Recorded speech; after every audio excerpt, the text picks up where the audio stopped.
going on, y'all? This is Relaxing Jackson, and it's been a long time. Maybe some of you people know me, maybe some of y'all don't know me. Regardless, I wanted to reintroduce to y'all the Fight Entertainment Index. This is something that I tried to do a little bit ago, kind of had to go back and reconfigure it, kind of remaster it, put my own remix on it, and now we are back. So we got something a little different for y'all. Still the same goal though. We just trying to find the most entertaining cards of the year. See which cards really, I would say, brought enjoyment to the fan base and to the fans inside the arena and the fans at home, like myself. So why don't we just get started? First, let me explain the rules. Only the main card will get scored. Everything else is nice to look at, and we can talk about it, but at the end of the day, these things aren't necessarily going to be the things that are going to be rated for their entertainment value. Those are only the 5 to 6 or 7 cards that might be on a main card. Usually 5 or 6. I don't know why I said 7, but I just threw that out there because, whatever, right? So here we go. I wanted to talk about Denise Gomez and her fight over Yasmin. And she beat her, and I could just tell when I saw her, she looked like a winner. I don't know much else about her, but she looked like she was going to win that fight. So congratulations to her. I've never really seen her fight in any other fights, so I'm curious to see what happens.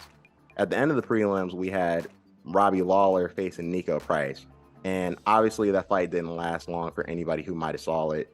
Robbie Lawler went in there, clinched him up, bing, bing, bing, fight's over. It was kind of crazy to see. Never seen somebody knocked out like that in my life. Robbie Lawler has had a legendary career. I think that was the perfect way to go out for anybody in the UFC or MMA. And, they actually did right by him. They had the little vignette and, they sent him out on his way. And I think, what better way for him to go out than with a knockout with the type of career that he's had. So that was nice. So for the main card, we started out with I would say, up-and-coming fighter, Bo Nickel. Middleweight, came in to fight a late entry opponent in Val Woodburn, knocked him out in about 38 seconds. I mean, if you watch the fight, it was cool. I think most people knew going into the fight that Bo Nickel was a heavy favorite, and he went in there and did exactly what he was supposed to do. I think it's definitely a fight worth watching. All 38 seconds of it, but I would say, it's about a 7 just because is it entertaining? Yes. But if, you're an MMA fan like myself, you kind of knew what was going to happen by the time the fight started. It was just a matter of watching how it would go down. The second fight on the card, Dan Hooker versus Jalen Turner. Wow. Great fight, in my opinion. I thought that fight was definitely interesting from beginning to end. Dan Hooker, who I felt that was kind of coming into a part of his career where we're not sure where he was going, ended up putting on quite the performance against Jalen Turner. Jalen Turner actually, showed up as well, hit Dan Hooker with a kick that I felt just was like a whip. And, I thought that would have put most people out, but not Dan Hooker, who was in there. And maybe that was the kick that broke his orbital bone. I'm not sure which one broke his arm, but he went in there and got the win. Honestly, I gave that fight a 9. I thought that was a very good, entertaining back and forth between them. Third fight on the card, Dricus Du Plessis versus Robert Whitaker. Interesting fight. Dricus Du Plessis, I feel like for anybody who might have been doubting him, he might have gave him some reassurance that night by putting away Robert Whitaker, who hasn't lost to, I don't think, anybody in the last 4 or 5 years other than Izzy himself. So that's pretty impressive to do it the way he did it. He made the fight a little ugly and got in there and kind of mixed it up with Robert Whitaker, who, seemed to kind of want to pick him from the outside and, finished him in the second round in an impressive way. Caught him with a punch and kind of sat him down for a second. And pretty much from there, the fight was over. I gave that fight an 8. I would watch that fight again, just to see what exactly happened. I thought that was a quite impressive performance by Dricus Du Plessis. I got to give it to him. That being said, that led into a little bit of back and forth between him and Izzy. I think that is definitely the fight that we're looking forward to next. And I can't wait to see that fight, honestly. I think that fight is going to be good. And probably maybe around the end of the year, I think we get that fight. It's something to look forward to.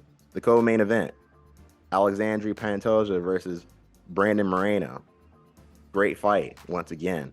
I thought that fight was a good fight. I thought it was very back and forth between Brandon Moreno and Pantoja the whole time. Like, I thought going into the fight, Pantoja might just have his number, but I would say Brandon Moreno has shown a lot of improvement in between this fight and the last few fights. The only thing that I saw about the fight that kind of, I don't want to say bothered me, but wasn't my favorite, was in the fourth round when Pantoja looked to take down Brandon Moreno to kind of get back some of his cardio and strength. And obviously that's something winning is important, but as a fan of the sport, I wasn't necessarily the biggest fan of that moment, I guess, to be simple about it.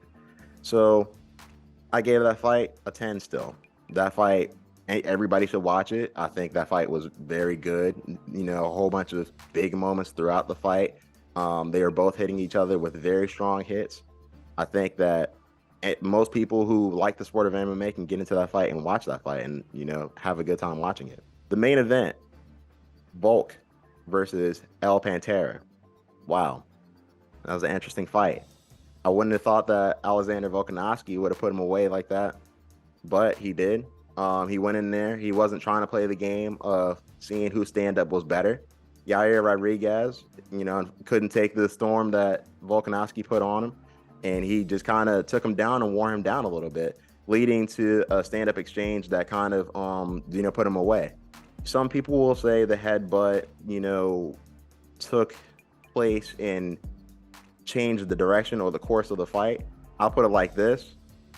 It takes two people for that to occur. So while Yair Rodriguez definitely did seem the one to be more affected by that headbutt than Volkanovski, I'm not going to necessarily say that Volkanovski won because of that headbutt. When you look at the rest of the fight, he was winning and, implementing his game plan to the best of his ability. I gave that fight an 8.